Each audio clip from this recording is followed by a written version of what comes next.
बिस्मिल्लाहिर्रहमानिर्रहीम। अस्सलाम वालेकुम। मैं हूं मोहम्मद असलम अंसारी और आप देख रहे हैं मेरा इंकिशाफ विद असलम अंसारी। नाज़रीन, माजी की यादों और वाक़यात को खकोड़ते हुए मुझे अपने देरीना दोस्त और हम जमात ज़हूरुल हसन भोपाली शहीद की याद आ गई।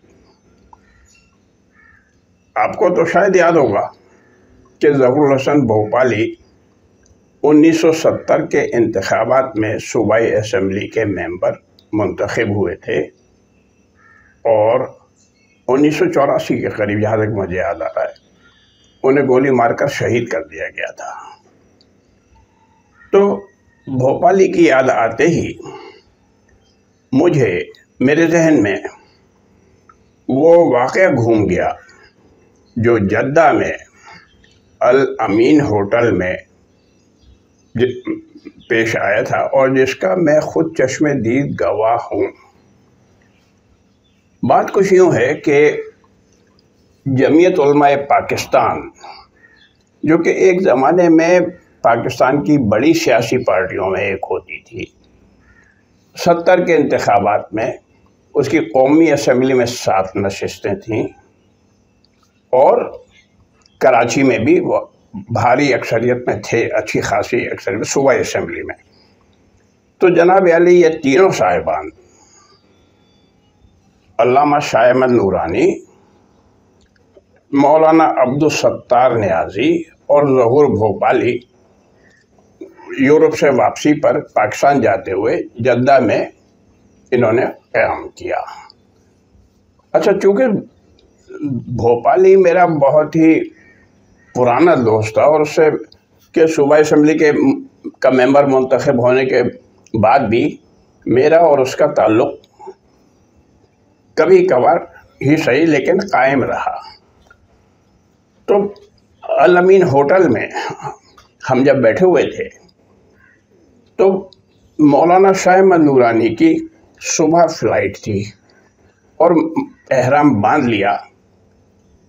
तो ज़हूर ने मौलाना से हिदायत तलब की कि नमाज कैसे पढ़ी जाए उम्रे की। तो शाह अहमद नूरानी साहब ने बता दिया और सलाम फेर के और अपना एहराम सीधे कंधे से नीचे निकाल के उल्टे कंधे के ऊपर डाल लीजिए। तो ज़हूर ने पूछा कि सर ढकना है क्या? तो मौलाना का नहीं, एहराम को आप कंधों पे डाल लीजिए, सर न ढकें। अच्छा जनाब, अब हुआ क्या कि ज़हूर भोपाली ने नियत बांध के नमाज शुरू कर दी। इतनी देर में सत्तार नियाज़ी जो फर्स्ट फ्लोर पर अपने उम्रे की तैयारी कर रहे थे वो भी एहराम बांध के नीचे आए। तो जैसे ही उनकी नज़र ज़हूर पे पड़ी सीढ़ियाँ उतरते वक्त, अभी उन्होंने पहले दूसरी सीढ़ी पे ही कदम रखा था ऊपर से, कि जैसे ही उनकी नज़र पड़ी तो उन्होंने वहीं से आवाज़ लगाई, ओ ज़हूर साहब, सर से टक लेना सी। मैं इस बात को सुनकर हक्का बक्का रह गया कि अभी तो अल्लामा शाह अहमद नूरानी ने ज़हूर से ये कहा है कि अब कंधे पे एहराम डालें और मौलाना सत्तार नियाज़ी ये कह रहे हैं कि नहीं, सर तो ढक लेना था, सर ढक के नमाज़ पढ़ो। अब हालांकि ये बात बड़ी छोटी सी थी, लेकिन मैं सोचता रहा कि अल्लामा शाह अहमद नूरानी शाह अब्दुल आलम सिद्दीकी के साहबजादे, जो कि बहुत बड़े मुबल्लिग़ थे अपने ज़माने में, और शाह अहमद नूरानी साहब का भी उसमें यानी आलिम दीन होने में कोई वो नहीं है शुबा। इसी तरीके से सत्तार नियाज़ी भी एक बहुत बड़े आलिम दीन थे। तो मैं ये सोचता रहा कि नूरानी साहब जमीयत उलमाए पाकिस्तान के सदर और सत्तार नियाज़ी साहब उसके जनरल सेक्रेटरी और ज़हूर भोपाली उनका मरकज़ी सेक्रेटरी इत्तलात। तो जब एक छोटे से मसले पर कि उम्रे की नमाज जो है वो सर ढक के पढ़ी जाए या سر کھول کے پڑھی جائے. جب اس میں ایک چھوٹی سی بات پر ان دو علماء دین کے درمیان اختلاف موجود ہے تو باقی باتوں کو تو اللہ ہی حافظ. اچھا پھر یہ کہ اگر اختلاف ہو سر ڈھکنے کا، اگر شیعہ اور سنی کے درمیان ہے ٹھیک ہے بھائی، بات سمجھ میں آتی ہے. دیوبندی بریلوی کے درمیان ہو تو بھی بات سمجھ میں آتی ہے. لیکن یہ تو ان سب کا مسلک ایک ہے، پارٹی ایک ہے، اور اس کے باوجود ہی اختلاف ہے. تو یہ اچھا یہ جو واقعہ میں نے آپ کو سنایا بظاہر یہ ایک معمولی سا واقعہ ہوگا آپ کے لیے کہ صاحب اس میں بھی کوئی بات ہوئی ہے، لیکن ہوا کیا؟ وہ علامہ شاہ احمد نورانی کی جدہ میں آخری رات تھی. صبح کی فلائٹ سے مولانا پاکستان چلے گئے. اس کے بعد علامہ شاہ احمد نورانی کو کبھی عمرے کو جانے کے لیے اجازت نہیں ملی. سعودی حکومت ان پہ پابندی لگا دی تھی کہ ان کو ویزا نہ دیا جائے. اس کا سبب کیا تھا؟